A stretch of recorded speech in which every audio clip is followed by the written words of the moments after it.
Oh, good afternoon, or good morning, or good night, depending on which part of the world you are watching this from. Welcome to my channel. I'm Blackbright. Blackbright News, Blackbright, whichever way you want to look at it. I've just finished my grandson's Zoom party. He's 16 today, so that is why I look a bit dolled up. Well, not really dolled up, but my top is a bit sparkly. So, yeah, I wanted to talk on a more serious matter, and that's to do with Amy Cooper, the similarity between her and so many like Charlotte Bryant, or Carolyn Bryant, I should say, who lied on Emmett Till. So I just wanted to go through that, and sometimes I feel like a bit like a politician when I'm reading from script, but I kind of spend a lot of time thinking about what I want to say, and then I don't want to lose anything of what I want to say. So yeah, you know me by now. I do read from script and then I ad lib and I put my little 2 cents in. So I hope it doesn't seem less credible when I read from a piece of paper. Okay? Okay, so we have white lies have power. And then during the Jim Crow era, black people were legally barred from voting. What is the implication of that? The implication is that if you can't vote, you can't vote in who you want, anybody of colour that represents you and your interests. Also, back then, you had all white jurors, and defence attorneys, police, prosecution. They were almost always white. Then you had this thing that they used to say a long time ago: all blacks look alike. Can't tell one from the other. They all look the same to me.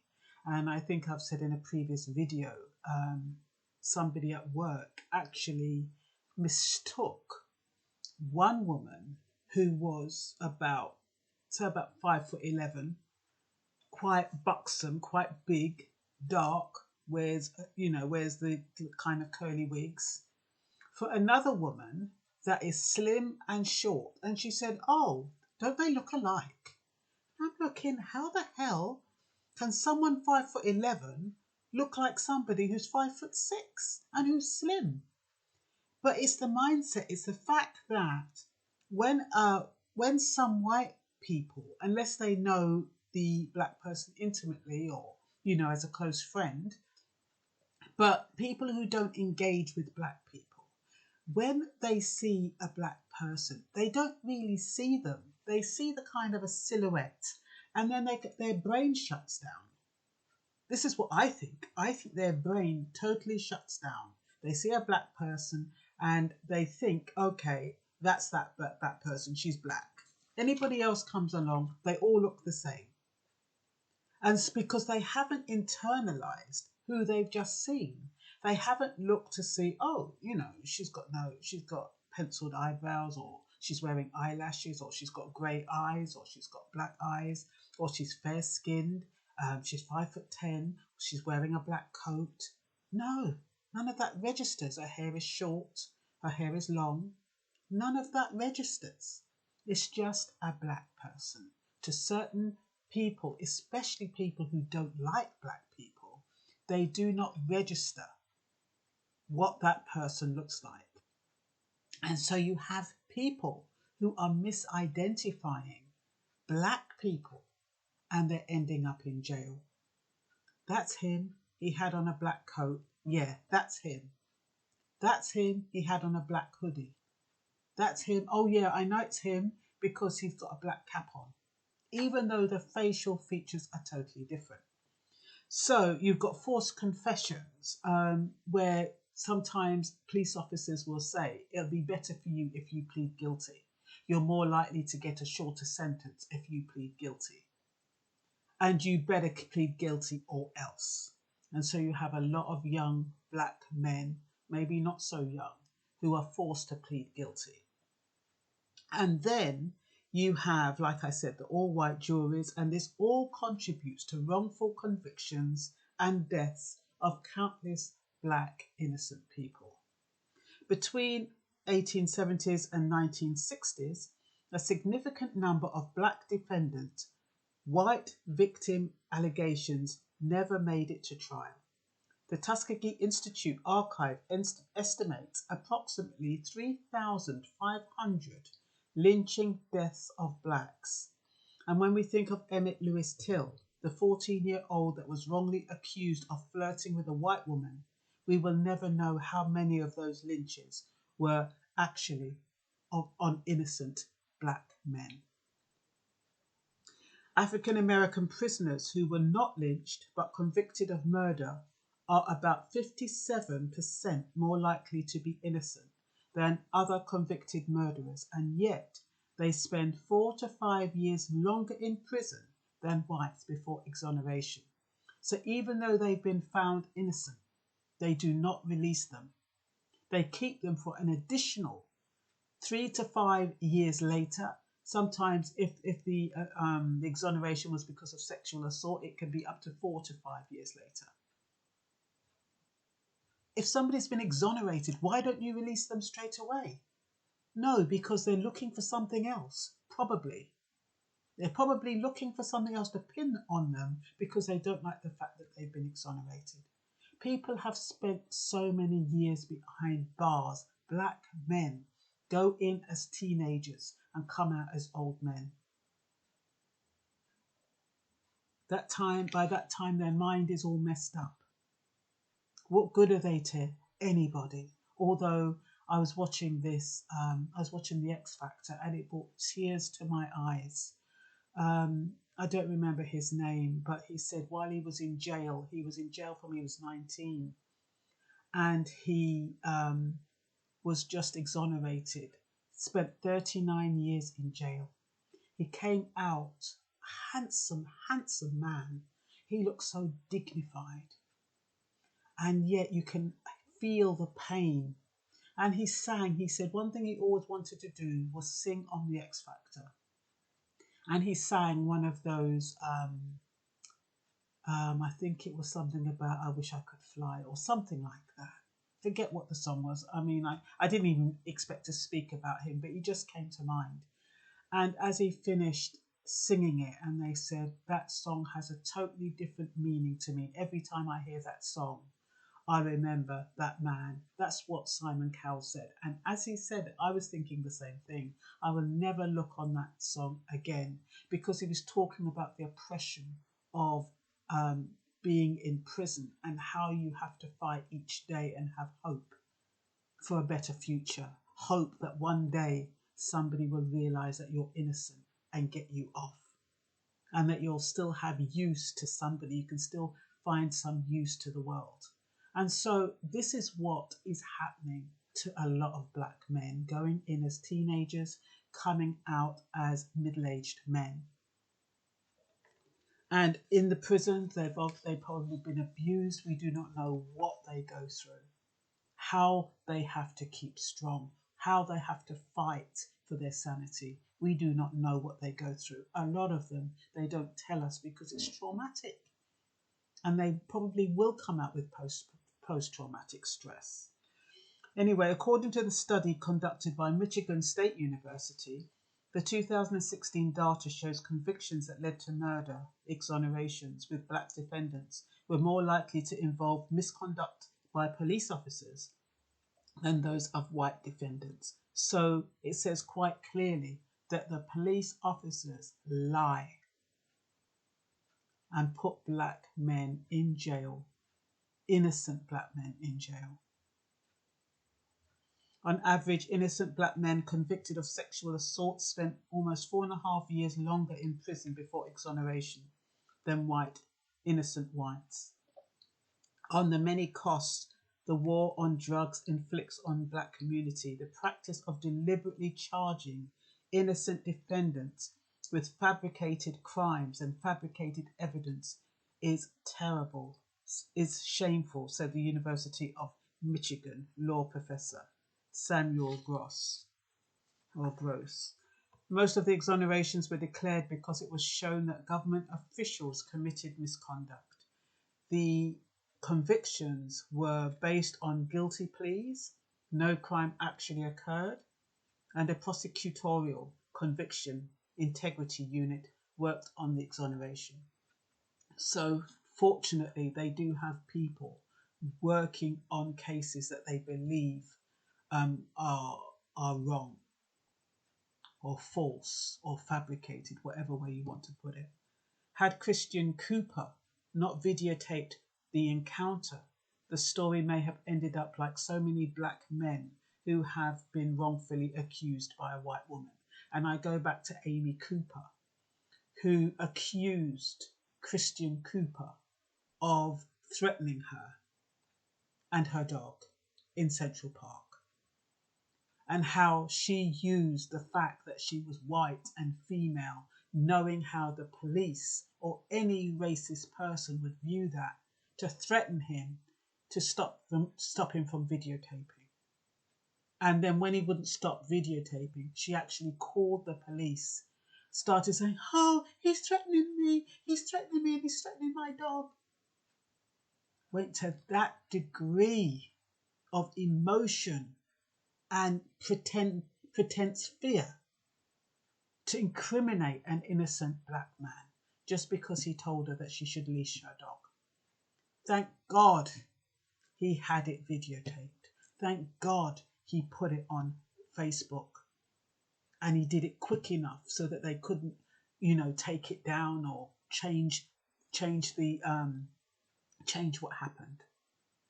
Because that one video showed so many people what black people go through. A lot of times when they say, "Oh, you've got a chip on your shoulder. Oh, you must have done something wrong. Oh, they're not going to stop you if you haven't done anything wrong. They're not going to throw you in jail if you're innocent." That is the perception, because a lot of white people, they haven't experienced injustice. So they genuinely believe that black people are making a big to-do about nothing.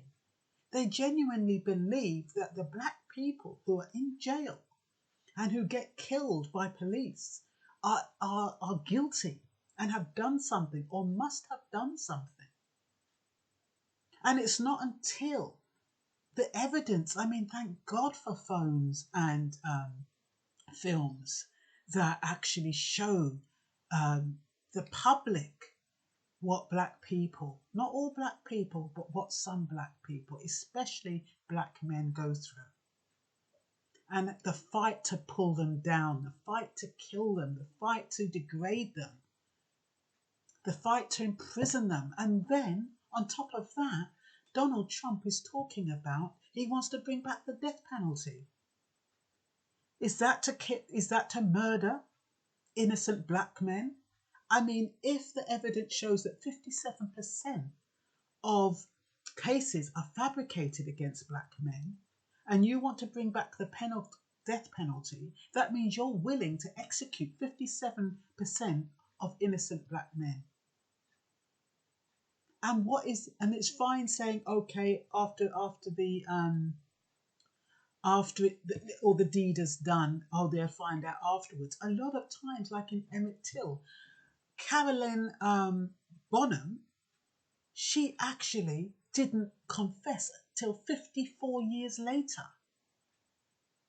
And then you have Amy Cooper. If that hadn't been videotaped, would she have ever confessed?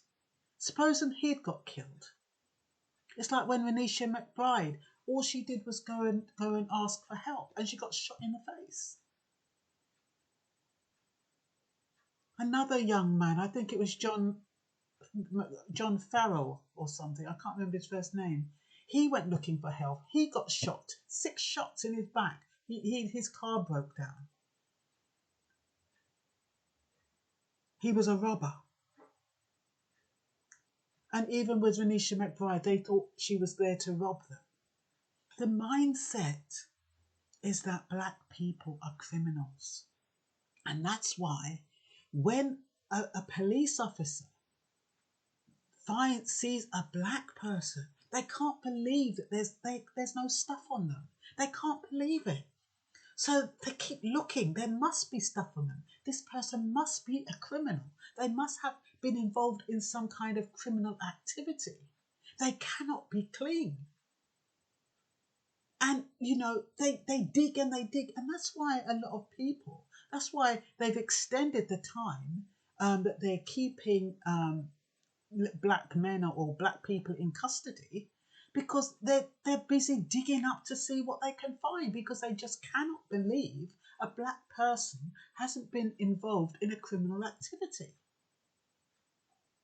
And it's in the mindset. They just cannot believe it. And it's been embedded in them. So, and the thing is, if they do have a criminal past, that justifies the police to kill them anyway. So they just assume that every black person's got a criminal past. So when they're shooting them, they know they're going to get off if they've got a criminal past. That's why they're surprised when they find, oh my God, that one was going to college. Oh my God, that one was working. And they've never been involved with the law. I mean, the police spend so much time rounding up black people. I think they've got everybody. And so everybody should have a criminal record, even if it's for a traffic offence. And that's a lot of times why traffic offences happen. Get tickets just to put you on the books, just to make sure you've got a criminal record, just to make sure that it's justified if anything goes wrong and they end up in dire circumstances. So,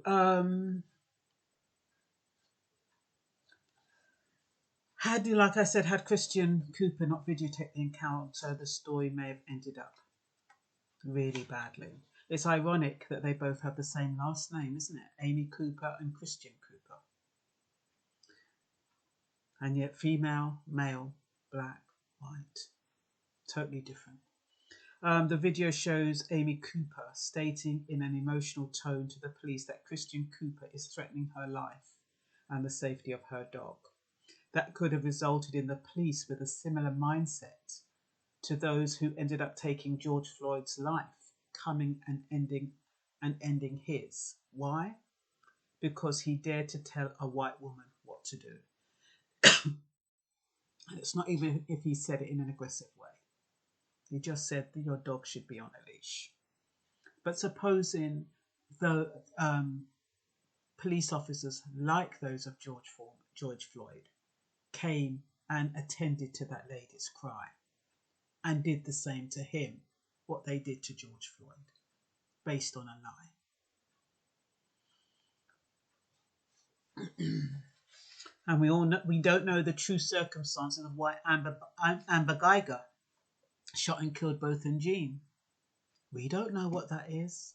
We don't know if he rejected her advances. We do not know if he dared challenge her in a similar way that what is perceived as challenge, as in a similar way as Christian Cooper challenged Amy Cooper. Maybe he stood up for himself. Maybe both and Jean dared to stand up for himself and say whatever he said that she didn't like and that she felt he didn't have the right. The only difference is Amy Cooper didn't have a gun. But Amber Geiger, she had a gun and she also wore a uniform. I'm just speculating here, that's just my opinion. But it seems feasible. I mean, nothing what she said matched up. Nothing why she said she killed him made sense. So I can only imagine, and apparently they were kind of pally-pally. I don't know if they were intimate, but whatever he said to her took his life. And I believe it's because he challenged a white woman. He dared to challenge a white woman. That's just my opinion.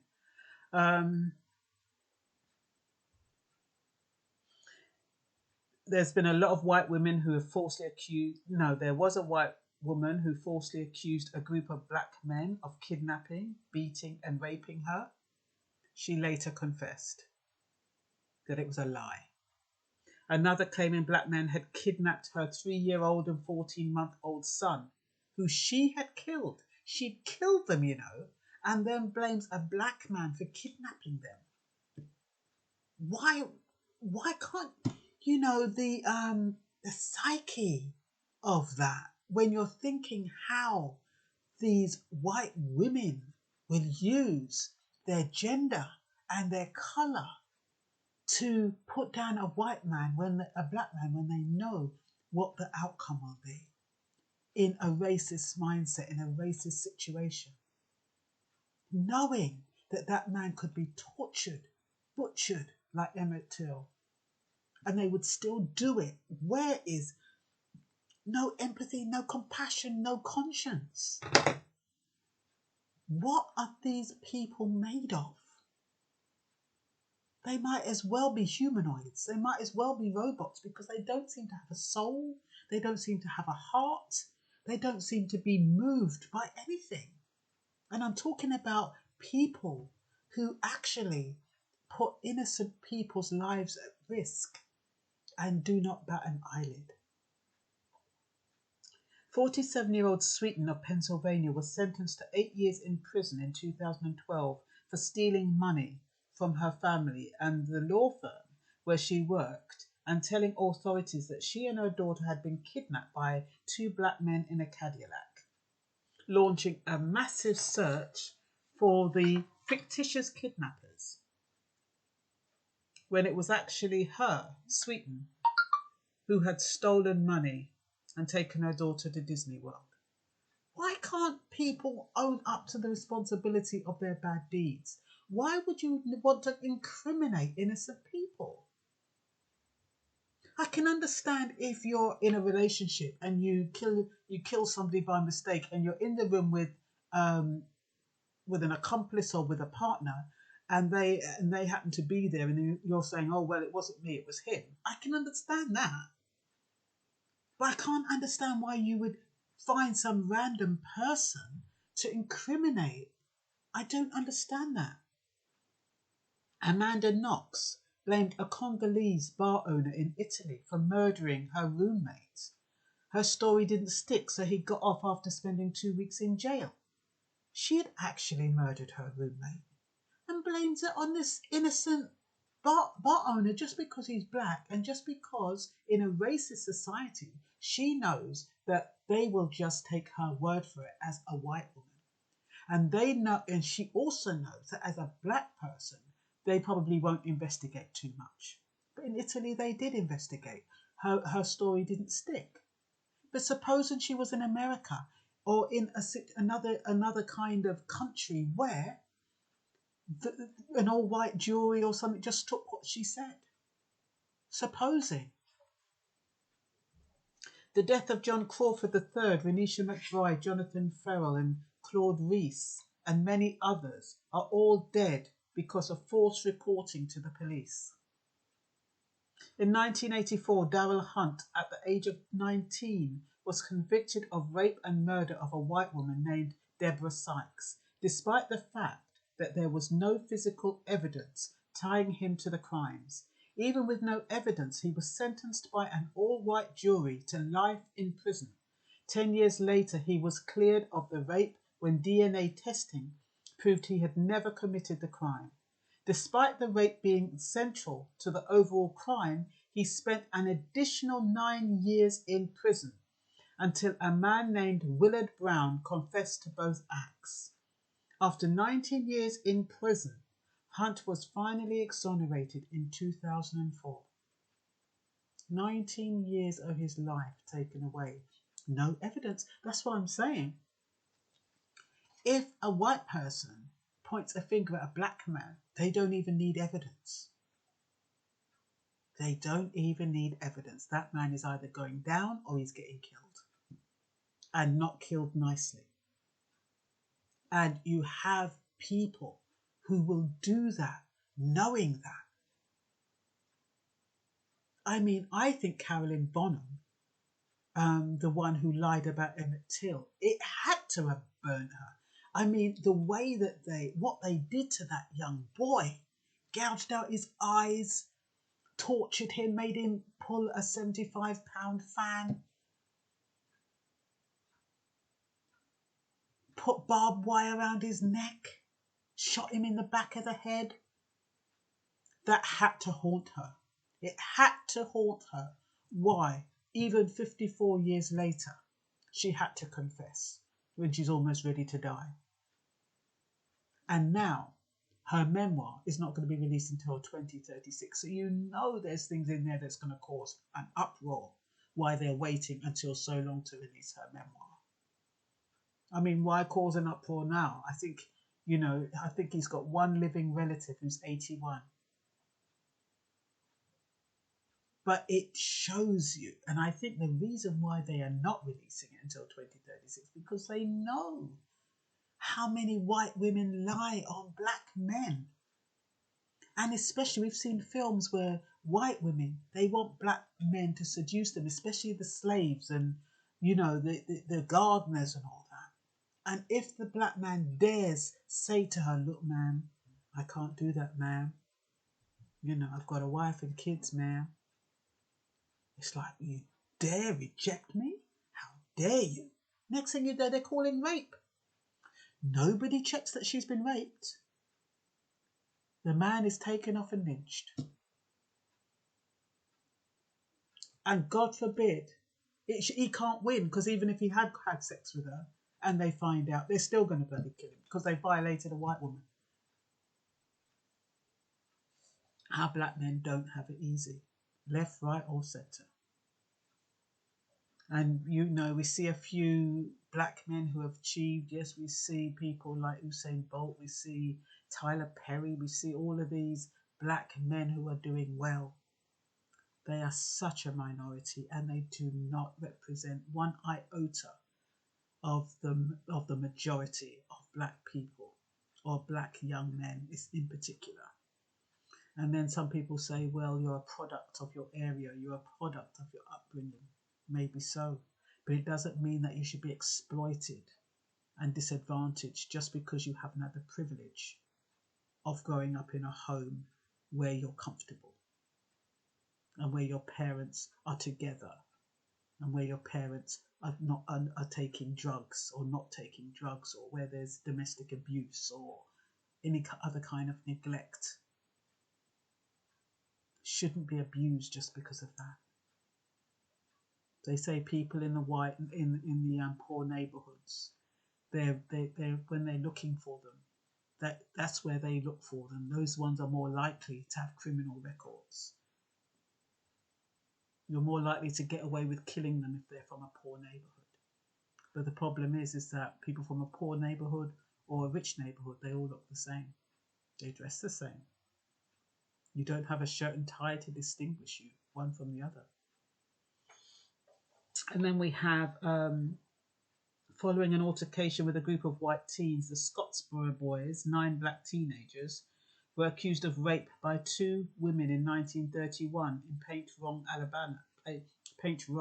Alabama. Eventually, one of the women admitted she fabricated the story. The Scottsboro case is considered a landmark case leading to prohibition of all white jurors. So it was after the Scottsboros, when I don't know what the outcome of those black teenagers, goodness knows they didn't say, but I bet you it wasn't good.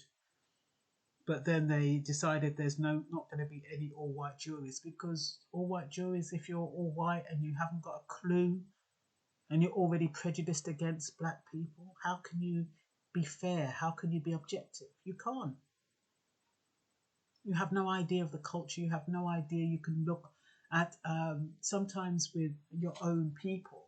And I mean, I know if you look at your own white people, or black people look at their own black people, and Indian people look at the Asian people, look at their own Asian people, you can kind of tell through innuendos. You can kind of, if I check out a black man or a black woman, I can kind of check from her body language, and you have some kind of similarities to know, oh, they're a bit dodgy, or I can even tell somebody's social class in certain circumstances, whereas somebody might not. I might not.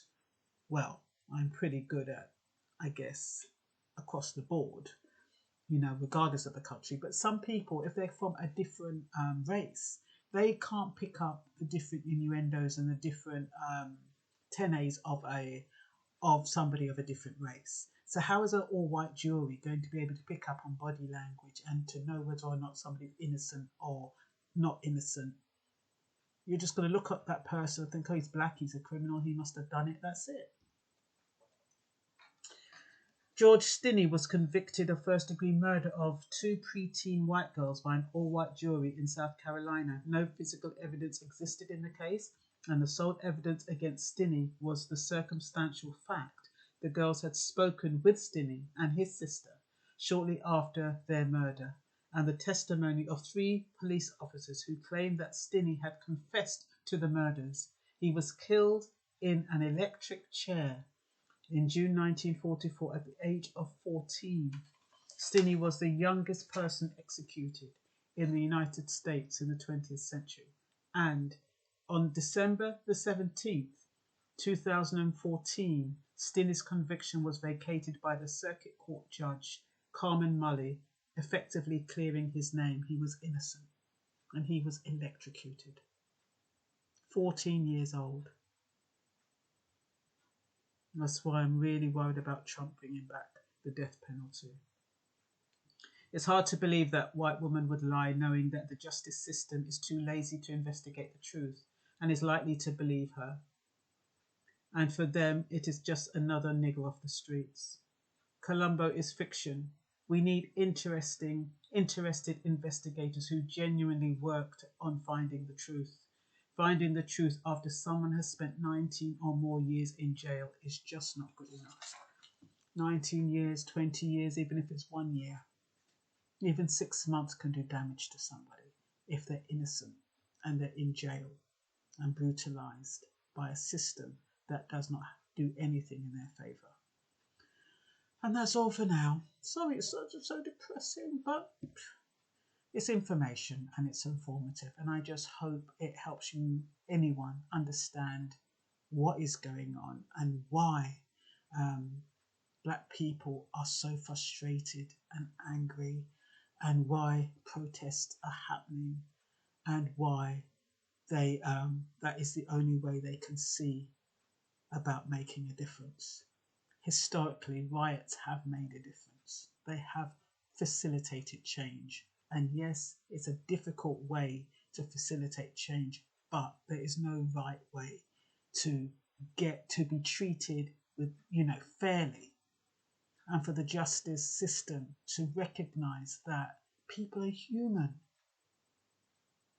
People are human.